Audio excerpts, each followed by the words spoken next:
Hey guys, today I'm going to show you how to fix AMD Error 1603, something went wrong. The first way is to search for CMD and right-click on the command prompt and run it as administrator. Click on yes, and the command we are going to type in is dis space /online space /cleanup -image space /restore health.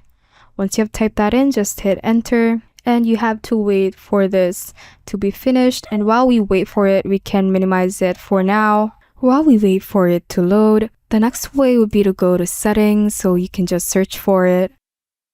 And once you're here, let's go to apps, and this is where we can find the installed apps. And using the search bar, let's search for C++, and you would see many Microsoft Visual C++ applications listed in here. And what we're going to do is to select each one and see if the modify option is available. So if you find it clickable, you can click on modify, click on yes, and what we're going to do is to click on repair right here. And once that's done, just close this one, and you're going to do this on the other Microsoft C++, modify, repair, close, and just do that and go through this list and do the same steps. After you have done that, you can recheck the command prompt again to see if it's done, and if it is, you can now restart your computer and see if that solves your problem. If not, the next way we can do is to open up your browser and search for AMD Auto Detect, and we can then see the title, drivers, and support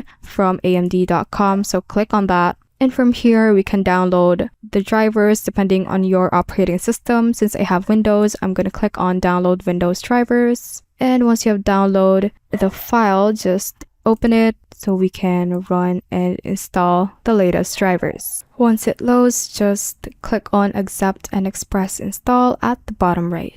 And once you have done installing it, you can check again if the error is gone, and that is how we can basically fix this error. Thanks for watching, and if you found this useful, hit that like button and subscribe for more videos like this.